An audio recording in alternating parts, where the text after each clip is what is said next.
그 즉시 포창에 구할 겁니다. 그냥 움직이지 않고. Halo guys, balik lagi ke channelnya Mimin. Gimana kabar teman-teman semua? Semoga baik-baik aja ya. Oke, di video kali ini mari kita coba review drama terbaru yang berjudul The Marquee Stream. Kira-kira seru nggak ya? Ini dari reviewnya by Mimin.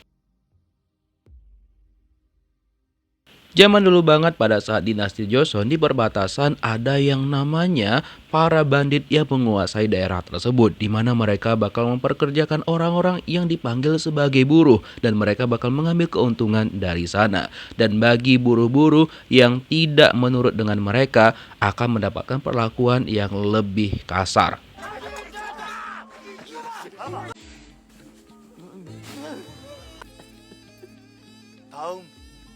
Mereka itu tujuannya mengambil pajak tapi tidak resmi dari pemerintah. Nah, setelah mereka mengambil pajak-pajak tersebut, pada malamnya mereka langsung menyetor kepada ketua mereka yang kebetulan waktu itu ketuanya bernama Doge. Semua orang setorannya itu bagus-bagus kecuali Mudok, di mana dia ini memberikan setoran yang jauh lebih sedikit dibandingkan yang lainnya. Katanya karena ada masalah gitulah, dan dia juga kan ada utang yang cukup banyak, tapi dia malah diejek sama juniornya dia. Oleh karena itu dia nggak terima dan akhirnya mereka berdua jadinya ribut. Terus dibilang tuh sama satu di antara mereka yang bernama Yun, gimana kalau misalkan kalian berdua ini duel? Lawan duelnya si Mudok ini bernama Bang. Karena udah terlanjur ditantang kayak gitu, akhirnya mereka berdua mau nggak mau berduel.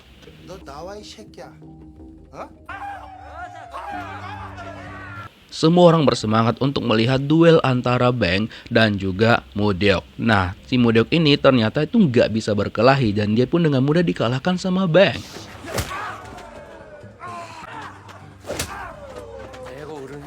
Karena takut lebih babak belur, akhirnya si Mudok ini kabur dan mengakui kekalahannya.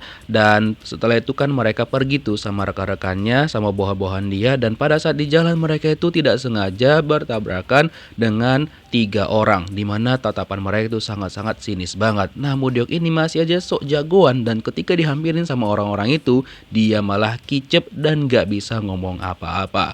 Dan dia malah menyalahkan bawahan-bawahan dia. Dan katanya orang tadi itu takut sama dia dan rekan-rekannya ini juga adalah orang yang tidak bertanggung jawab dan juga lemah karena nggak bisa ngelawan. Padahal kan kau sendiri yang lemah, bucut.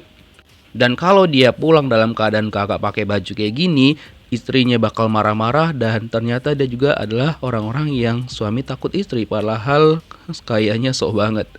Keesokan harinya, Mudok ini udah bisa diatur sama Bang karena kan dia kalah kemarin. Jadi yang awalnya mereka harus memuat garam, tapi disuruh sama si Bang untuk memuat beras terlebih dahulu. Jadi ya udah mau nggak maulah mereka memuat beras. Dan setiap pekerja-pekerja atau pemburu itu mau memuat, mereka milih itu hanya beberapa orang yang mereka butuhkan aja. Siapa yang cepat, dia yang dapat. Kalau lama ya udah mereka nggak bisa kerja dan harus menunggu lagi gilirannya. Terus pedagang yang seharusnya garamnya dimuat itu protes kepada Mudok, kenapa yang didulukan itu beras padahal mereka udah lama nunggu. Terus dibilang sama Mudok, ya aku nggak tahu lah, intinya aku cuma menjalankan perintah aja. Ya udah, setelah itu si pedagang langsung pergi tuh menemuin orang-orang yang bisa dia minta tolong, terutama si Yun. Terus dibilang sama dia pengen bertemu sama ketua mereka si Doge untuk meminta percepatan. Akhirnya dia pergilah ke sana dan juga memberikan ya sogokan gitulah kepada si Doge ini untuk mempercepat pemuatan garam mereka. Karena kalau misalkan nggak dimuat nanti mereka itu bisa terlambat dan juga kepercayaan pelanggan mereka bakal menurun.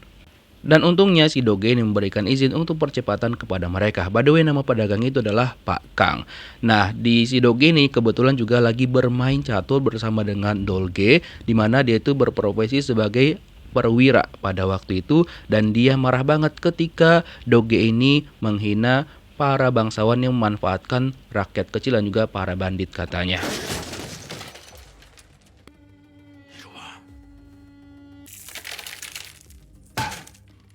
Dolge mengatakan kepada si Doge untuk memperhatikan kata-katanya, kalau enggak dia bisa marah besar nantinya. Nah kemudian Pak Kang, si pedagang tadi itu menemuin bosnya dia yang bernama Pak Choi dan mengatakan bahwa semuanya udah dia urus, tapi ya walaupun harus ngebayar sogokan. By the way, Pak Choi itu milikin anak yang bernama Dail, tapi dia itu nggak suka untuk berdagang, padahal mau diturunkan tuh bahwa dia nantinya bakal menjadi penerusnya, cuma dia nggak mau, katanya dia lebih memilih untuk menjadi pejabat negara walaupun udah 10 tahun kagak lulus ujian negara. Nah selain anak laki-laki, ternyata Pak Choi juga memiliki anak perempuan yang bernama Choi Un. Nah justru Choi Un inilah yang memiliki jiwa dagang seperti ayahnya. Dia mengambil beberapa barang ayahnya dan dia menjualnya kepada ibu-ibu ini. Dan ternyata dengan kemampuannya dia, bagaimana cara membujuk pelanggan dan juga mempromosikan barang-barang, benar-benar dia mendapatkan uang yang cukup banyak. Tapi karena ketahuan sama ayahnya, akhirnya Choi Un itu dihukum dan ayahnya sebenarnya nggak setuju kalau misalkan Choi Un menjadi pedagang, karena dia nggak mau perempuan jadi pedagang, karena kan itu cukup kasar dan juga berat banget nantinya hal-hal yang bakal dia hadapin. Tapi tetap aja Choi Un memaksa untuk menjadi pedagang. Terus kan si Dolge ini, si asisten perwira ini, ternyata dia itu adalah orang-orang yang membawahin para ketua-ketua bandit, dimana setiap malam itu mereka bakal berkumpul dan juga bakal menginformasikan hal-hal apa saja yang bisa mereka lakukan. Dan tentunya mereka juga harus menurutin permintaan dari si Lee Dolge ini.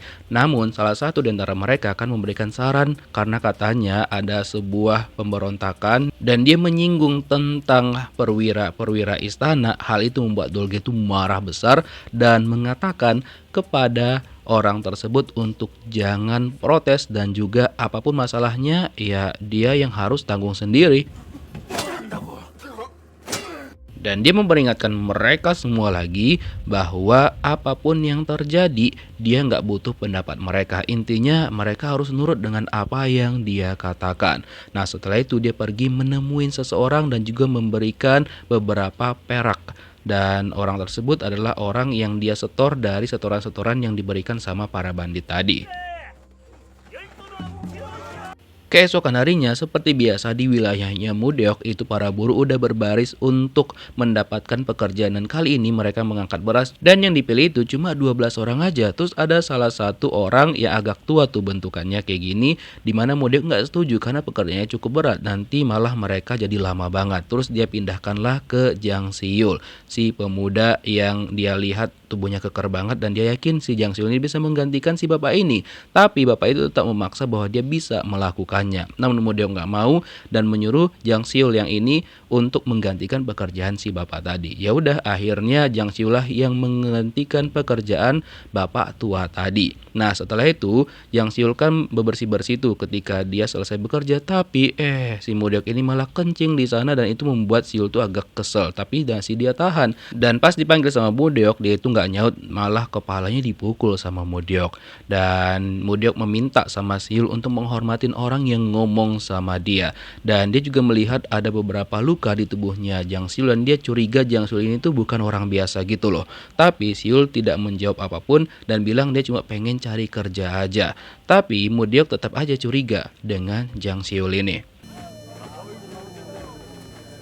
Sementara itu di pelabuhan perbatasan, Jang Siul dan juga rekan-rekannya bekerja lagi karena ada beberapa pejabat kerajaan yang membawa barang-barang mereka dan mereka lah sebagai buruh untuk mengangkutnya. Namun si bapak tua yang tadi itu dia malah terjatuh karena emang dia nggak kuat lagi untuk mengangkut barang-barang. Kemudian diambil sama Siul, tapi kebetulan kan ada si Dolge di sana dan dia marah sama Siul karena membantu rekannya dia. Jadi dia itu diberi peringatan nih sama Dolge untuk jangan melakukan itu lagi. Jadi kayak biarin aja kalau misalkan temenmu itu jatuh biar dia bertanggung jawab sendiri.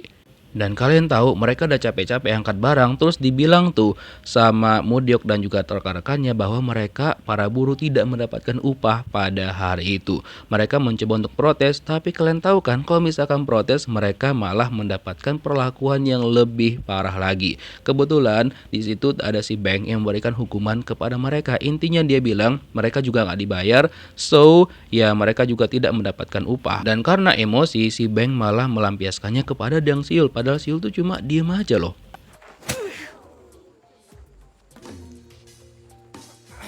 Karena si Beng ini duluan mukul dan juga berkali-kali, Siul tuh hilang kesabarannya dan akhirnya dia mencoba memberikan peringatan kepada si Beng ini. Dan pada malamnya Jang Siul itu kasihan kan dan juga kepikiran sama si kakek tadi, si orang tua itulah. Akhirnya dia memutuskan untuk pergi ke rumah si bapak tua itu untuk memberikan beras yang udah dia kumpulkan. Nah pas dia sampai di sana ternyata si bapak tua itu nggak ada. Jadi dia terpaksa masuk ke dalam walaupun tanpa izin, tapi dia udah ngetok lah tadi. Nah pas ke dalam dia itu melihat ada orang di sana yang terbungkus dan ketika dia buka bungkusannya itu ternyata istri dari si ke bapak tua yang sudah kehilangan nyawanya. Dan di luar juga ada orang-orang berteriak yang melihat ada orang yang gantung diri di pohon dan ternyata itu adalah si bapak tua. Karena istrinya sudah kehilangan nyawanya, dia juga udah gak sanggup hidup sehingga dia juga mengakhiri hidupnya sendiri. Lalu Siul menurunkan si bapak dari sana dan juga membawanya untuk dikuburkan secara layak. Keesokan harinya, Choi Un datang ke pelabuhan perbatasan dengan membawa barang-barang mereka dan seperti biasa, Jang Siul dan juga rekan-rekannya yang membawa barang-barang mereka. Dia sempat berpapasan dengan Jang Siul sehingga dia tidak sengaja menjatuhkan kipasnya dan tidak ada interaksi yang lebih intens.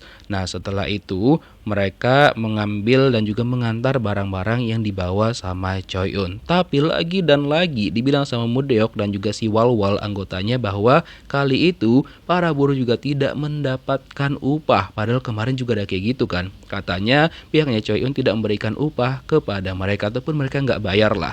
Nah kemudian dibilang sama si Jang Siul, oke aku bakal tanya kepada Choi Un, kalau misalkan memang beneran mereka nggak dibayar, dia bakal maksa minta. Tapi kalau misalkan mereka bohong, nanti bakal lebih parah dia lakukan sama mereka. Nah sampailah dia ke tempatnya si Choi Un dan dia nanya dan juga meminta bayaran untuk barang-barang yang udah mereka bantu angkat tadi. Terus dibilang sama Choi Un, kami kan udah bayar, so ya itu bukan urusan kami lagi dong, kalian tanyalah sama para bandit itu. Intinya mereka sudah membayar semua barang-barang termasuk para buruh-buruhnya. Dan melihat keributan itu, Bang langsung datang ke sana. Dia memukul Siul karena udah berani-beraninya memprotes tentang upah mereka. Terus Beng bilang sama si Choi Un untuk pergi aja biar dia yang membereskan masalah si Jang Siul ini. Dan mereka kan jumlahnya cukup banyak dan mereka akhirnya menantang Jang Siul ini untuk berduel. Karena menurut mereka Jang Siul ini tuh udah keterlaluan banget dan akhirnya mereka pun berduel.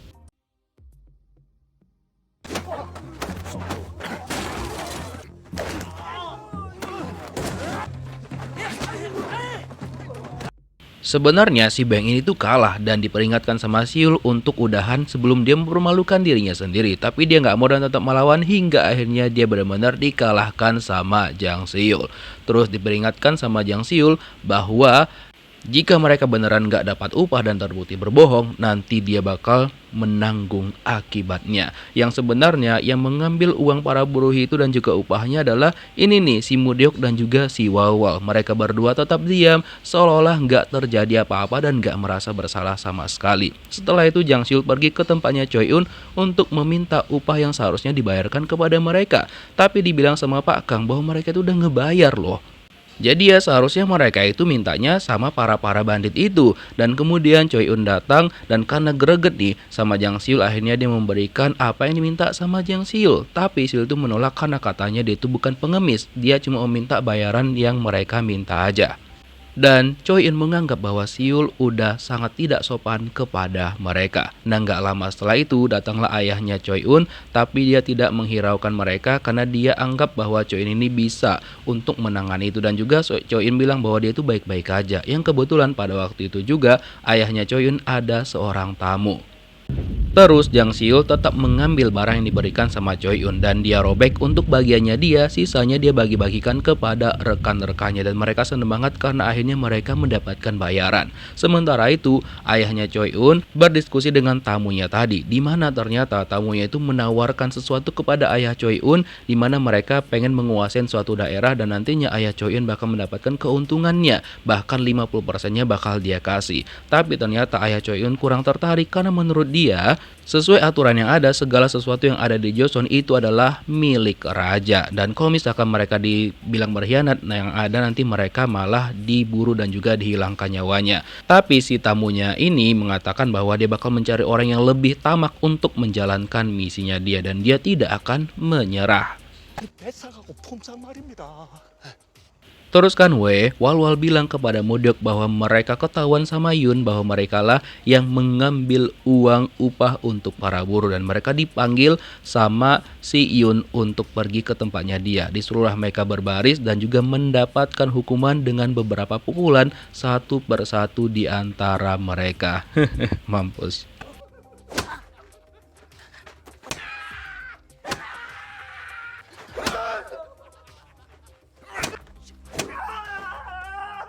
Semuanya udah mendapatkan pukulan kecuali si Modeok, dan akhirnya tiba giliran dia, tapi dia itu nggak mau dan juga takut banget. Kemudian si Doge menyuruh kepada Yun untuk berhenti, tapi Yun ini nggak mau dan juga tetap memukul si Modeok ini. Bahkan dia memukulnya sekali lagi, tapi dibilang lagi tuh sama si Doge, udah stop aja. Lalu Yun memberikan peringatan terakhir kepada Modeok, kalau misalkan berulah lagi maka dia bakal marah lebih besar. Setelah itu Modeok dipanggil sama si Doge, yang ternyata mereka berdua ini dulu adalah teman sejawat, dimana sekarang ya mereka jabatannya berbeda, dimana si Doge sekarang adalah pimpinannya dia. Nah, karena kasihan sama si Modeok dan juga menganggap bahwa Modeok kan bukan orang yang bisa bertarung, jadi dia meminta sama Modeok untuk udahan aja menjadi bandit, mendingan dia balik lagi ke kampungnya dan juga menjalankan bisnis keluarganya.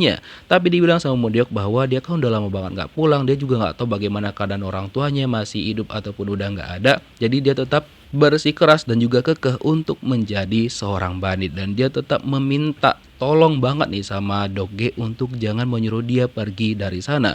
Cuma Doge bilang, kayaknya nggak bisa deh, pokoknya turutin aja permintaan aku dan kamu mendingan nggak usah jadi bandit lagi. Nah, gara-gara itu Modeok ini jadi bingung banget, dan dia bilang sama anggota-anggotanya, terutama si Walwal, bahwa dia tetap nggak mau nih balik ke kampungnya, dan dia memiliki sebuah ide nih untuk mencari keberadaan dari Jang Siul, karena dia bakal memanfaatkan Jang Siul untuk tetap mempertahankan posisinya dia. 넌 닮으려 한다. Terus kan Pak Choi masih berusaha nih untuk membujuk anaknya si Dail untuk mau menjadi pedagang, tapi dia tetap nggak mau dan bersikukuh bahwa dia yakin dia bakal lulus ujian negara. Jadi dia bilang udah adiknya aja si Choi Un. Nah, Choi Un mendengar itu bilang sama ayahnya, iya nggak apa-apa, aku aja yang jadi pedagang yang meneruskan usaha mereka. Tapi ayahnya tetap nggak mau, walaupun Choi Un ini tuh memaksa sama ayahnya dan membuktikan bahwa dia bisa. Terus ayahnya akhirnya memanggil Pak Kang dan bertanya bagaimana tentang Choi Un. Pak Kang bilang Choi Un tuh cocok kok, pokoknya dia oke banget lah. Jang Siul memutuskan untuk berhenti menjadi buruh. Jadi dia mencoba untuk mengumpulkan kayu-kayu yang nantinya bakal dia jual sendiri. Nah, pas dia beristirahat tuh di sebuah tempat, ternyata orang-orang di sana melaporkan kepada bos mereka bahwa ada orang baru yang masuk tanpa izin. Nah, bos-bos tersebut menemui Jang Siul dan juga meminta uang sama dia. Ya kayak dipalakin atau dipajakin gitulah. Dan pajaknya cukup gede dan membuat Jang Siul tuh nggak mau menuruti permintaan mereka. Hingga akhirnya bos mereka itu menjatuhkan kayu-kayu yang dikumpulkan sama Jang Siul. Nah, karena emosi, jadi akhirnya dia itu memberikan peringatan sama mereka, tapi tetap aja mereka malah melakukan pemukulan kepada Jang Siul. Terus Siul melakukan ini kepada bos mereka dan dia kesakitan.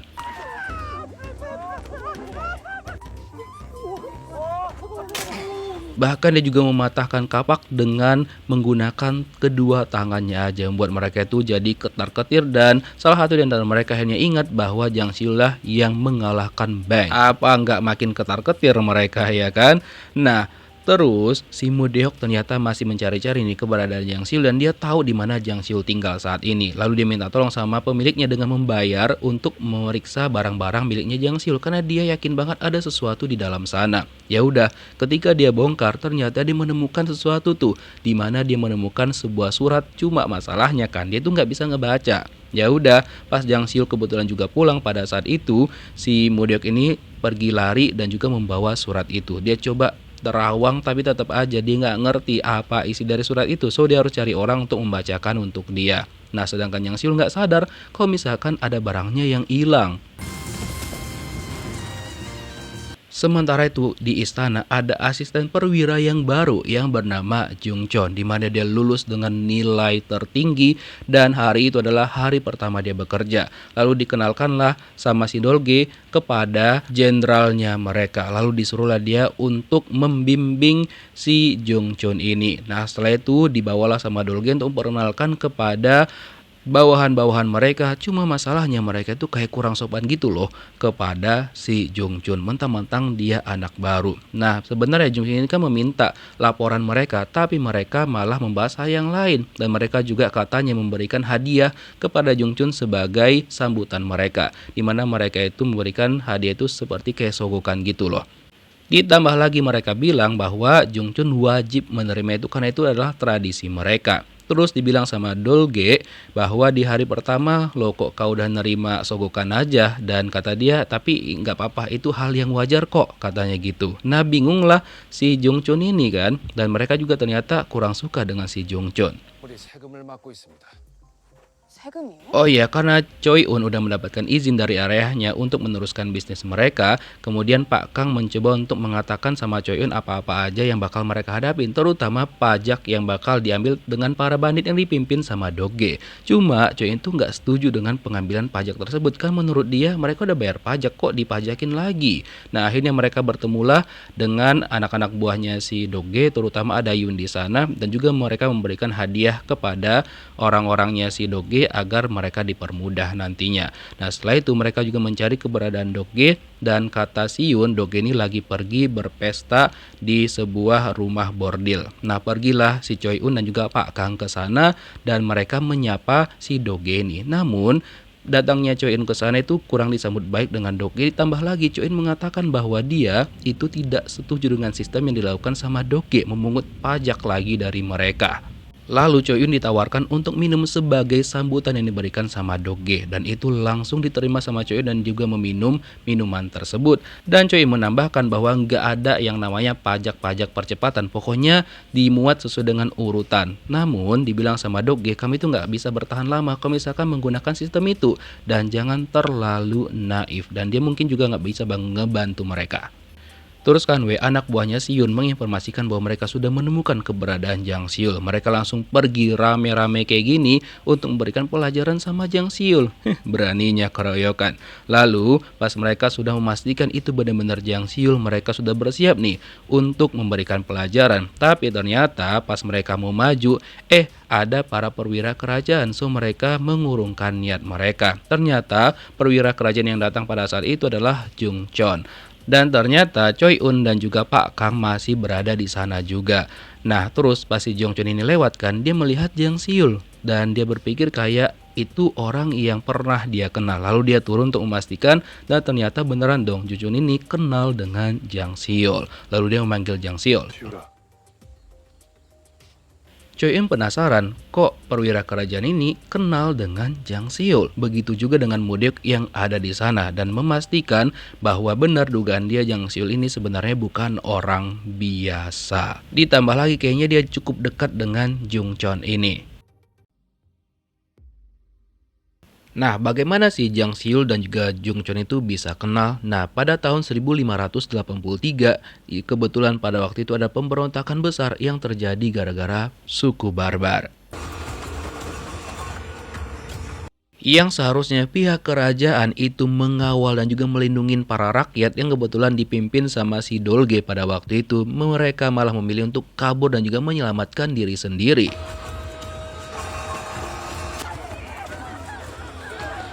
Hingga akhirnya para pasukan barbar mereka masuk ke desa di mana pada waktu itu desa yang mereka datangin adalah desa tempat tinggalnya Jang Siul. Mereka ngebakar semuanya dan juga menghilangkan nyawa orang-orang yang ada di sana. Nah, Jang Siul sama ibunya sebenarnya sempat mau kabur, tapi ternyata mereka malah ketahuan lokasi kaburnya. Terus dibilang sama ibu Jang Siul, dia disembunyikan di sebuah tempat agar dia itu nggak kenapa-kenapa. Tapi karena dia nggak tega melihat ibunya digituin, dia memilih untuk tetap keluar dan juga melawan kepada orang barbar itu.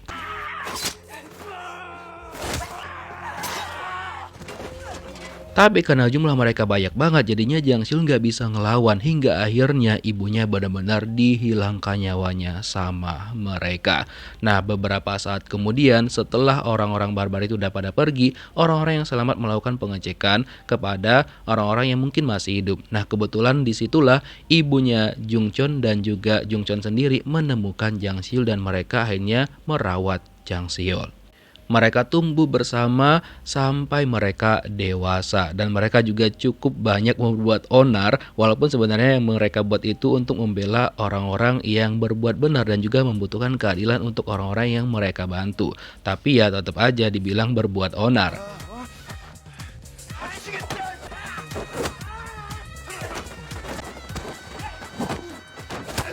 Gara-gara kelakuan mereka, ibunya Jung Chon menghukum mereka berdua dengan mencambuknya beberapa kali di bagian kaki. Nah, terus tiba-tiba ada orang yang manggil-manggil di luar. Ternyata mereka itu dari kerajaan dan juga sedang menyeleksi untuk ujian negara. Nah, di mana menurut mereka, Jiang Sil ini nggak bisa untuk mengikuti ujian negara gara-gara neneknya menikah 2 kali. Karena pada masa itu dianggap orang-orang yang menikah 2 kali itu adalah hal yang enggak lumrah dan juga dapat mencoreng nama keluarga. Sehingga untuk anaknya bahkan cucunya Siul selama 3 keturunan itu mereka nggak bisa mengikuti ujian negara apapun alasannya. Dan kalau mau protes langsung datangnya ke kantor distrik dan akhirnya Jiang Sil coba datang ke sana dan juga meminta penjelasan kepada ketua distrik. Tapi karena dia lagi sama wanita waktu itu akhirnya dia menyuruh anggota-anggotanya untuk membereskan Jiang Sil ini.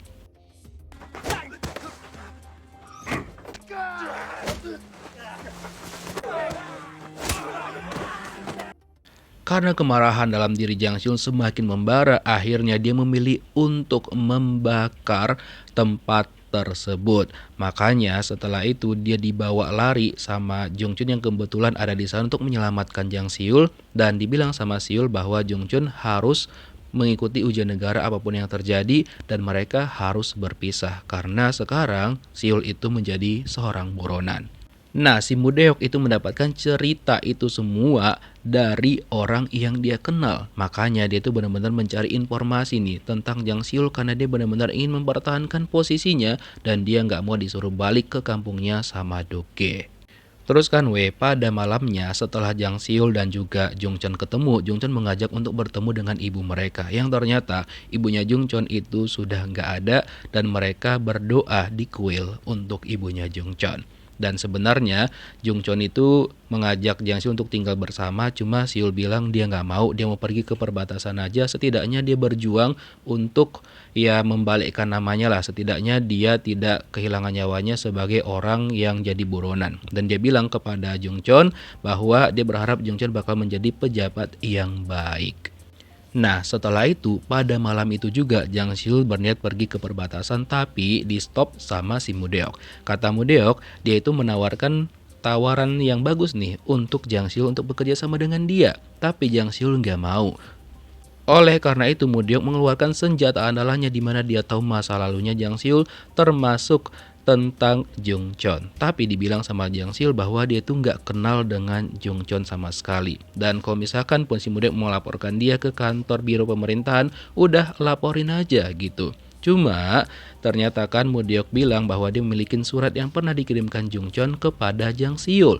Dan saat itulah Sil akhirnya sadar kalau misalkan surat itu memang beneran hilang dari tasnya dia. Nah, dia marah banget sama si Mudeok dan mengancam bakal ngapa-ngapain Mudeok. Cuma Mudeok bilang kalau misalkan dia dihilangkan nyawanya sama Jiang Sil, surat itu bakal sampai ke biro pemerintahan dan dapat berdampak buruk kepada Jung Chon. Hingga akhirnya terpaksalah Jiang Sil itu menurut dengan Mudeok dan mau menjadi pesuruhnya dia. Tapi dengan syarat si Mudeok nggak boleh melukai Jung Chon sama sekali. Dan dibilang sama Mudeok, oke. Dan sekarang Siul adalah miliknya dia. So harus nurut sama perkataan dia. 말이 안 보이는데 다네.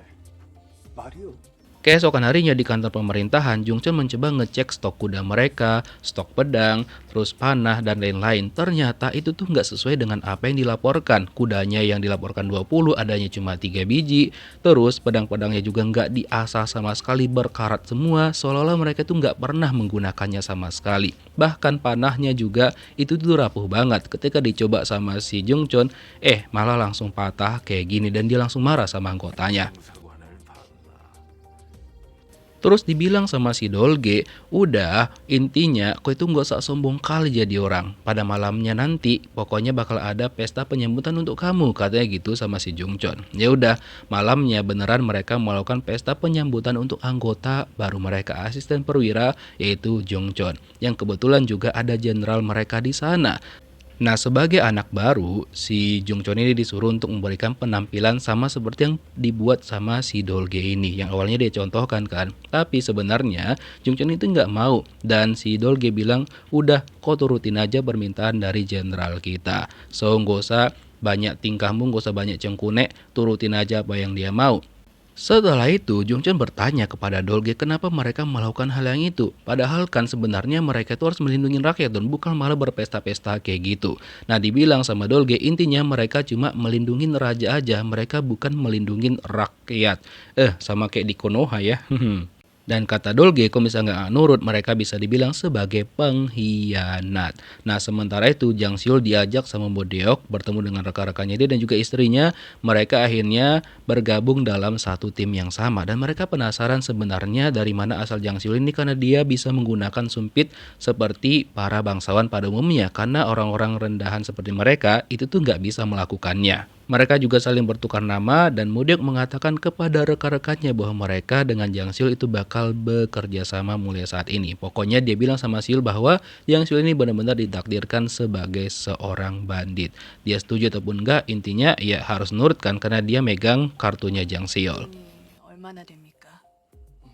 Terus kan Choi Un mulai menjalanin bisnis ayah nih dengan serius dan pada waktu itu mereka menghitung pinjaman-pinjaman yang diajukan kepada mereka.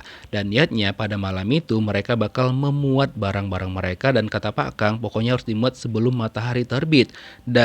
Terus Pak Kang juga mengatakan kepada ayahnya Choi Un bahwa Choi Un sudah cocok bahkan untuk memimpin serikat mereka. Dan ayah Choi Un akhirnya memberikan 100% restunya untuk Choi Un menjalankan bisnis tersebut. Nah, keesokan harinya pada dini hari dibilang sama orang-orangnya Choi Un bahwa mereka mendapatkan masalah di mana ada orang yang mendahuluin giliran mereka sehingga barang mereka nggak bisa dimuat karena mereka tidak membayar pajak untuk biaya percepatan. Nah, tapi Choi Un nggak mau, dia bilang oke biarin aja, intinya kita muat aja sendiri barang-barang kita. Terus mereka menyalakan obor dan setelah itu ketahuanlah sama Modeok di mana mereka nggak terima kalau misalkan ada orang lain menyalakan obor tanpa izin sama mereka sebagai pemilik tempat itu. Pokoknya penguasa tempat itulah menurut mereka kan.